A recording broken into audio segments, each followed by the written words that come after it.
Hello, ഞാൻ doctor Amala, consultant orthodontist. ഇന്ന് നമ്മൾ ഡിസ്കസ് ചെയ്യുന്നത് ഡിഫറെന്റ് ടൈപ്സ് ഓഫ് ബ്രാക്കറ്റ്സ്. നമ്മൾ പല്ലില് ഓർത്തോ ട്രീറ്റ്മെന്റ്, പല്ലിൽ കമ്പിടാനായിട്ട് ചെല്ലുമ്പോഴത്തേക്കും പല തരത്തിലുള്ള ബ്രാക്കറ്റ്സ് അവൈലബിൾ ആണ്. എന്നാൽ അതിൽ ഏത് ബ്രാക്കറ്റ് വേണം നമ്മൾ സെലക്ട് ചെയ്യാന്നുള്ളതിനെ പറ്റി നമുക്കൊന്ന് ഡിസ്കസ് ചെയ്താൽ. ഇപ്പോൾ നമുക്ക് ഈ മോഡലിൽ കാണാം, ഈ സൈഡിൽ യൂസ് ചെയ്തിരിക്കുന്ന മെറ്റൽ കളറിലുള്ള മെറ്റൽ ബ്രാക്കറ്റ്സ് ആണ്. ഈ സൈഡിലുള്ളത് മുഴുവനും പല്ലിന്റെ കളറിലുള്ള സെറാമിക് ബ്രാക്കറ്റ്സ് ആണ്. അപ്പോൾ ഇതിന്റെ ഡിഫറൻസ് എന്ന് പറയുന്നത്, മെറ്റലിന്റെ എന്ന് പറയുമ്പോൾ നമ്മൾ മെറ്റലിന്റെ കളർ തന്നെയായിരിക്കും മുഴുവൻ മുകളിലത്തെ താഴത്തെ പല്ലിൽ ഒട്ടിച്ചിട്ടുള്ളത്. പിന്നെ വരുന്ന പല്ലിന്റെ കളറിലുള്ള ബ്രാക്കറ്റ്സ് ആണ്. അത് സെറാമിക് ബ്രാക്കറ്റ്സ് അല്ലെങ്കിൽ ക്ലിയർ ബ്രാക്കറ്റ്സ് എന്ന് പറയും. ഈ മെറ്റലിന്റെ ആണെങ്കിലും സെറാമിക് ബ്രാക്കറ്റ്സ് ആണെങ്കിൽ അത് രണ്ട് ടൈപ്പ് ഉണ്ട്. ഒന്ന് നോർമൽ ബ്രാക്കറ്റ്സും പിന്നെ സെൽഫ് ലൈഗേറ്റിംഗ് ബ്രാക്കറ്റ്സും ഉണ്ട്. സെൽഫ് ലൈഗേറ്റിംഗ് ബ്രാക്കറ്റ്സ് എന്ന് പറയുമ്പോൾ ആ ബ്രാക്കറ്റിന്റെ അകത്ത് ഒരു ഹുക്ക് ഉണ്ടാവും. ആ ഹുക്കിനകത്തേക്ക് നമ്മൾ വയർ ഇൻസേർട്ട് ചെയ്തിട്ട് ലോക്ക് ചെയ്യുവാണ്. അപ്പൊ അതിന് എക്സ്ട്രാ അറ്റാച്ച്മെന്റ്സ്, ഒരുപാട് വേറെ സാധനങ്ങൾ വെച്ചിട്ട് ഈ കട്ടയുടെ ഉള്ളിൽ വയർ ഫിക്സ് ചെയ്യേണ്ട ആവശ്യം വരുന്നില്ല. അതുകൊണ്ട് തന്നെ പല്ല് മൂവ്മെന്റ് കുറച്ചുകൂടെ ഫാസ്റ്റർ ആയിരിക്കും. കാരണം പല്ലിനകത്ത് പല്ലിൽ കട്ട ഫിക്സ് ചെയ്ത് എന്നിട്ട് വയർ ഇട്ടു, പിന്നെ എക്സ്ട്രാ ഒട്ടിച്ചു വെക്കുന്ന കാര്യങ്ങളൊക്കെ വളരെ കുറവായതുകൊണ്ട് ഫ്രിക്ഷൻ വളരെ മിനിമൽ ആയിരിക്കും. അപ്പൊ പല്ല് കുറച്ചുകൂടെ ഫാസ്റ്റ് ആയിട്ട് മൂവ് ചെയ്യും.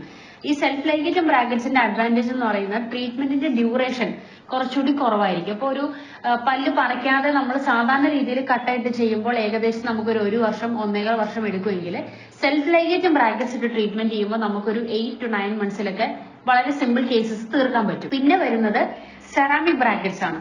സെറാമിക് ബ്രാക്കറ്റ്സ് അഥവാ ക്ലിയർ ബ്രാക്കറ്റ്സ് എന്ന് പറയുന്നത് പൂർണ്ണമായിട്ട് പല്ലിന്റെ കളറിലുള്ള ബ്രാക്കറ്റ്സ് ആയിരിക്കും, വെള്ള നിറത്തിലുള്ള ബ്രാക്കറ്റ്സ് ആയിരിക്കും. അപ്പൊ നമ്മൾ കുറച്ച് ഫംഗ്ഷൻസിനോ അല്ലെങ്കിൽ മീറ്റിംഗ്സിനൊക്കെ പോകുമ്പോൾ നമ്മൾ അത്രയും കോൺഷ്യസ് ആവേണ്ട കാര്യമില്ല. കാരണം പെട്ടെന്നുള്ള സ്മൈലിലും ഫോട്ടോഗ്രാഫ്സിലും ഈ ബ്രാക്കറ്റ്സ് എടുത്ത് കാണിക്കില്ല, പല്ലിന്റെ കളർ ആയതുകൊണ്ട്. ഈ സെറാമിക് ബ്രാക്കറ്റ്സ് തന്നെ നോർമൽ ആയിട്ടുള്ള ബ്രാക്കറ്റ്സും ഉണ്ട്. അതായത് സാധാരണ കട്ട ഒട്ടിച്ചു വയറിട്ടു അതിന്റെ പുറത്ത് കുറെ സാധനങ്ങളൊക്കെ ഒട്ടിച്ചു വെക്കുന്നത്, അതാണ് നോർമൽ ബ്രാക്കറ്റ്സ്. പിന്നെ സെറാമിക് തന്നെ സെൽഫ് ലൈഗേറ്റിംഗ് ബ്രാക്കറ്റ്സും അവൈലബിൾ ആണ്. നോർമൽ മെറ്റലിന്റെ സെൽഫ് ലൈഗേറ്റിംഗ് അവൈലബിൾ ആണ്. അപ്പൊ അതിന്റെ അഡ്വാൻറ്റേജ് എന്ന് പറയുന്നത് നമുക്ക് ട്രീറ്റ്മെന്റ് ഡ്യൂറേഷൻ കുറവായിരിക്കും, പെയിനും ഡിസ്കംഫോർട്ട്സും കുറവായിരിക്കും. പിന്നെ അഥവാ നമ്മൾ ഈ ബ്രാക്കറ്റ്സ് ഇടുമ്പോൾ എല്ലാ മാസവും നമ്മൾ റെഗുലർ അപ്പോയിന്റ്മെന്റ്സിന് പോകണം.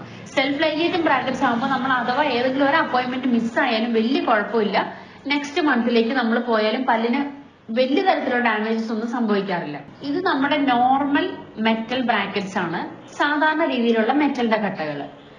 പിന്നെ ഇത് നമ്മുടെ പല്ലിന്റെ കളറിലുള്ള ബ്രേസസ് ആണ്, ക്ലിയർ ബ്രേസസ് അഥവാ സെറാമിക് ബ്രേസസ്. ഇത് തന്നെ പിന്നെ 2 ടൈപ്പിലുണ്ട്. നോർമൽ മെറ്റലിന്റെ തന്നെ സെൽഫ് ലൈഗേറ്റിംഗ് ബ്രാക്കറ്റ്സ് എന്ന് പറയും. അതുപോലെ തന്നെ ക്ലിയർ പല്ലിന്റെ കളറിലുള്ള ബ്രാക്കറ്റ്സിനും സെൽഫ് ലൈഗേറ്റിംഗ്. അപ്പൊ നമുക്ക് പല്ലിന്റെ കളറിലുള്ളതും ക്ലിയർ ആയിട്ടുള്ള ബ്രാക്കറ്റ്സും പിന്നെ മെറ്റലിന്റെ കളറിലുള്ള ബ്രാക്കറ്റ്സും ഉണ്ട്. ഇത് തന്നെ പിന്നെയും 2 സെൽഫ് ലൈഗേറ്റിംഗ് എന്ന് പറയുന്ന ടൈപ്പും അവൈലബിൾ ആയിട്ടുണ്ട്.